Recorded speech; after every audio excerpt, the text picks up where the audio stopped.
नमस्ते दोस्तों, एक बात बताऊं जो शायद आपको हिला दे। 15,000 कमाने वाला भी अमीर बन सकता है और 1 लाख कमाने वाला भी गरीब रह सकता है। अगर आप सोचो तो हैरान हो ना इस बात को सुनकर। आप हैरान नहीं, आपको इसको समझो। मैं समझाता हूँ आपको, देखो। लेकिन ये बात एक 100% सच भी है। मैंने खुद ऐसे लोग देखे हैं जो 15,000 में घर चलाते हैं, सेविंग्स भी करते हैं, और ऐसे लोग भी देखे हैं जो 1 लाख कमा कर भी महीने के आखिरी में कर्ज में डूबे रहते हैं। तो फर्क क्या है? सोच का, आदतों का और एक सही प्लान का। अगर आप भी सोचते हैं कि मेरी सैलरी इतनी कम है, मैं क्या ही कर लूँगा, तो मैं आपको बताता हूँ कैसे बचाना है पैसे को।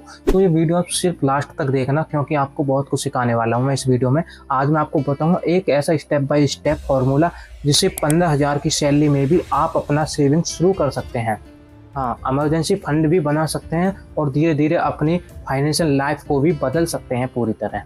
वीडियो को आखिरी तक देखना, क्योंकि सबसे ज़रूरी फार्मूला मैं आखिरी में ही बताऊंगा, क्योंकि स्टार्टिंग में नहीं बताने वाला, मैं आखिरी में बताऊंगा, उसको तुम सुनना। अब सवाल ये है कि आखिरी 15,000 कमाने वाला व्यक्ति महीने के आखिरी में खाली हाथ क्यों रह जाता है? ज़रा सोचिए, सैलरी आती है और पहले ही 2-3 दिन में आधी हो जाती है। तो चलिए देखते हैं वो गलतियाँ जो हम सब करते हैं। पहली गलती, सैलरी आते ही शॉपिंग्स। हाँ, सैलरी आते ही मन करता है कुछ नया खरीद लें, नए कपड़े, नए जूते, कुछ नया जिसमें खुशी मिलती है, लेकिन 2 दिन की खुशी होती है वो।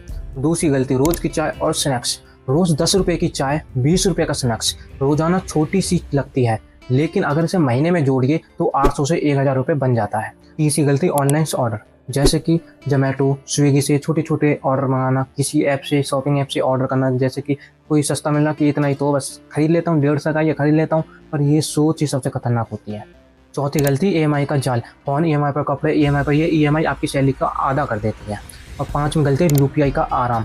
जब जेब से नोट निकलते वक्त आपको दुख होता है, और UPI में क्या करते हैं, हम कुछ भी अंक दबाते हैं और पेमेंट खत्म। उसका इतना अफसोस नहीं होता, लेकिन जो हाथ से जाते हैं नोट, उससे थोड़ा अफसोस होता है। ठीक है। और सबसे बड़ी गलती, कोई बजट नहीं होता, न कोई प्लान, न कोई हिसाब। बस सैलरी आती है और खर्च हो जाती है जब तक खत्म ना हो। अगर आप इनमें से कोई भी एक गलती को देख रहे हो अपने अंदर, तो घबराइए मत। ये आपकी गलती नहीं है, ये सिस्टम का डिज़ाइन है। जैसा आपने दिमाग ने रचा वैसा ही आपने शुरू कर दिया। लेकिन अच्छी खबर ये है, इसे बदला जा सकता है। हाँ, इसलिए बदला जा सकता है, और आज ही हम बदलेंगे इसको। अब मैं आपको एक लाइन बताता हूँ, इसे ध्यान से सुनिए, हो सके तो लिख लीजिए। इनकम छोटी नहीं होती, प्लानिंग छोटी होती है। एक बार और सुनिए, इनकम छोटी नहीं होती, प्लानिंग छोटी होती है, जो आपके माइंड में रची होती है। बहुत से लोग सोचते हैं जब सैलरी बढ़ेगी तब कुछ सेविंग करूँगा, लेकिन असली सच्चाई ये है, जो आदत आज 15,000 से नहीं बनी, वो 50,000 से कैसे बन सकती है? अभी से आदत को बनाना शुरू कीजिए, क्योंकि खर्च भी सैलरी के साथ साथ बढ़ जाता है। सेविंग्स कोई अमाउंट नहीं है, सेविंग्स एक आदत है, और आदतें छोटी शुरुआत से ही पूरी हो सकती हैं और बड़ी सैलरी से नहीं। तो आज से सोच बदलिए, जितना भी आप कमाते हैं आप उसमें से 10% अपनी सेविंग्स में डाल दीजिए, और जो बचा उससे बाकी खर्च कीजिए, जो भी कुछ करना है। चलिए अब प्रैक्टिकल बात करते हैं। ये रहा वो प्लान जो मैं आपको बताऊंगा, और आज से ही लागू करना है आपको। ठीक है। पहला प्लान, पहले बचाओ फिर खर्च करो। जैसे ही आपकी सैलरी आती है, आप अपना सेविंग्स अकाउंट में पैसा ट्रांसफ़र करिए, जितना आपको करना है, 1,000, 2,000 अपने हिसाब से करो, 10-20% जितना भी।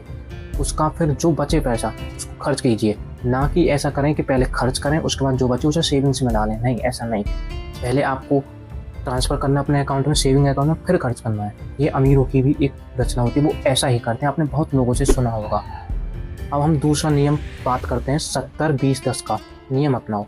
सामान्य नियम है 50-30-20, लेकिन कम सैलरी में हम इसे एडजस्ट कैसे करें? 70% जरूरी खर्च के लिए, जैसे घर का किराया, खाना, ट्रैवल, बाकी सब के लिए, और 20% सेविंग के लिए निकाल दो। इमरजेंसी फंड, जैसे कि आपको बीमार वगैरह हो तो इमरजेंसी फंड के लिए 20% आप निकाल दीजिए, और 10% खुद पर खर्च कीजिए। स्किल सीखिए कोई नई, जैसे कि डिजिटल मार्केटिंग, कोई नई स्किल जिससे आप आगे बढ़ सकें, पैसा कमा सकें, जिससे आप कोई नई स्किल सीखें। और 30% हर रुपया को ट्रैक करें। जितना आप पैसा खर्च करते हैं उसकी एक नोटबुक बनाइए। जितना आप खर्च करते हैं उसको नोटबुक में लिखिए। अगर आपने 5 रुपये की भी चाय पी है तो 5 रुपये उसमें लिखिए, और 500 का काम भी क्या कुछ तो उसको भी लिखिए। इससे आपको पता चलता रहेगा कि हमारा पैसा कहाँ खर्च हो रहा, कहाँ नहीं खर्च हो रहा। इससे हमें ये भी पता चलता रहेगा कि हमारा फालतू का पैसा खर्च कितना हो रहा है और कितना नहीं। ठीक है, इसको कंट्रोल में ला सकते हैं आप फिर।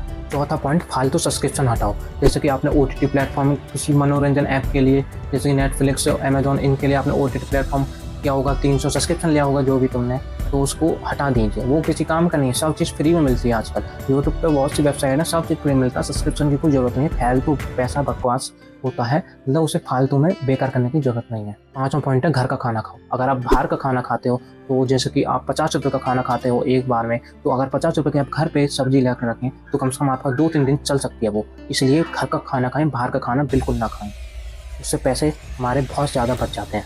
छठा पॉइंट है सिर्फ वही खरीदो जो इसकी ज़रूरत है। चाहिए और ज़रूरत में फ़र्क समझिए, हर चीज़ जो अच्छी लगे वो ज़रूरी नहीं होता। 7वां पॉइंट है इमरजेंसी फंड बनाओ।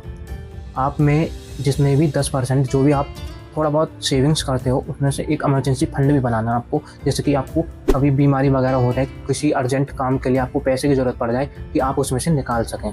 ठीक है, ये पैसा मुश्किल वक्त में आपका सहारा बनेगा, ना कि किसी से उधार लेना पड़ेगा।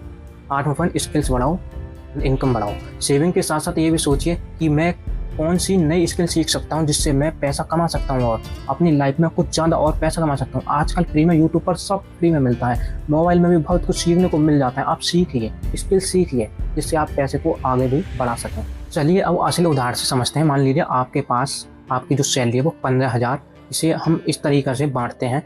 खर्च अमाउंट निकाल लेते हैं हम, किराया 2500, खाना 3000 और ट्रैवल 1000। सेविंग्स बचा 1000 प्लस, जो भी बचता है उसको सेविंग्स में डाल लो, इमरजेंसी फंड में डाल दो। लेकिन फालतू खर्चे थोड़ा कम करो अपने हिसाब से। धीरे धीरे आप नोटबुक में लिखोगे तो आपके खर्चे कम होने स्टार्ट हो जाएंगे। जैसे कि कपड़े खरीदना, मोबाइल, कुछ नहीं, जो भी बचा कुछ एक्स्ट्रा के पैसा उसको आप कर सकते हैं। अब सोचिए अगर आप रोज़ाना सिर्फ 30 रुपये से 50 रुपये बचाते हैं तो एक कप चाय कम होगी आपकी, एक ऑनलाइन ऑर्डर कम हुआ, तो महीने में ये 900 से 1500 बन सकते हैं। और अगर आप ये 1 साल तक लगातार करते हैं तो ये अमाउंट बन जाता है 15,000 से 18,000। ये कोई छोटी मोटी रकम नहीं है, देखा जाए तो बहुत रकम है। सिर्फ छोटी आदतों से यही बन सकती है। अब सोचिए 5 साल में ये कितना बड़ा अमाउंट बन सकता है। जब 1 साल में 18,000 बन सकता है तो 5 साल में 18 पंजे 90,000। सीधा भाई साहब बहुत फ़र्क पड़ता है इससे। यह बहुत छोटी बचत ही आपको अमीर बना सकती है एक दिन। अब कुछ ऐसी मानसिक ट्रिक जो आपकी बचत की आदत को मजबूत बनाएंगे। पहला पॉइंट, 24 घंटे का नियम। कुछ भी खरीदने से पहले 24 घंटे सोचो, रुकिए 24 घंटे के लिए। 24 घंटे बाद भी लगे कि हाँ ये ज़रूरी है तो उसको खरीदिए, वरना वो मत खरीदिए। ज़्यादातर ये इच्छा भी 24 घंटे के बाद मर जाती है जो आप खरीदने की सोचते हो। दूसरा पॉइंट है कैश एनवलप मेथड, मतलब कैश रखा करो। महीने का बजट अलग अलग लिफाफों में बांट दीजिए। आपको पहले ही सैलरी आने से पहले आपको अलग अलग भागों में डिसाइड कर लेना कि पैसा कितना कहाँ जाएगा, कितना कहाँ जाएगा, कितना कहाँ जाएगा। सारे भागों में उसको बांट दीजिए, उस हिसाब से खर्च कीजिए। एक कैटेगरी में अगर इसको बांटोगे तो बहुत ही खर्चा आसान होगा। तीसरा पॉइंट, सेविंग्स के लिए अलग अकाउंट बनाओ। सेविंग्स अकाउंट एक अलग रखिए, अलग अकाउंट खोलिए, उसमें सेविंग्स डालिए। वो आपकी आंखों के सामने नहीं रहेगा, इस वजह से उसमें से पैसा खर्च करने की उम्मीद बहुत कम हो जाएगी। चौथा पॉइंट है शॉपिंग ऐप डिलीट कर दो सबको। जैसे कि आपके फोन में मीशो, फ्लिपकार्ट वगैरह तो होंगे, उनको आप खोलते हो तो आपका मन करता है ये खरीदूँ वो खरीदूँ, नहीं खरीदना बिल्कुल भी, डिलीट कर दो। पता ही नहीं चलेगा कि आपको कुछ खरीदना भी है। वहाँ पे तो लालच दिया जाता है, ऑफर दिए जाते हैं, वो ऑफर नहीं होते, वो छूट वगैरह कुछ नहीं होती, वो सिर्फ आपको लालच दिया जाता है ताकि आप उसको खरीदो। अब बात करते हैं लॉन्ग टर्म के।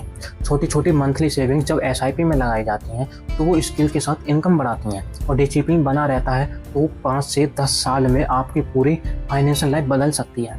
अगर आप SIP में डालो, हर महीने जितना सैलरी आते हैं एक SIP में डालो, कोई दिक्कत थोड़ी इसमें, वो बढ़ता रहता है, वो रिटर्न अच्छा खासा देता है SIP। मैं इसके बारे में बताऊंगा आगे वीडियो में, अगली कोई वीडियो बनाऊंगा SIP तब बताऊंगा इसके बारे में। ठीक, SIP के बारे में जानो, यूट्यूब पर बतेरे वीडियो डाली हुई है, देखो SIP ये कोई जादू वादू नहीं है, ये सिर्फ समय प्लस निरंतरता, मतलब कंसिस्टेंसी का खेल है। जितनी समय तक आप पैसा रखोगे उतना ही प्रॉफिट आपको मिलेगा।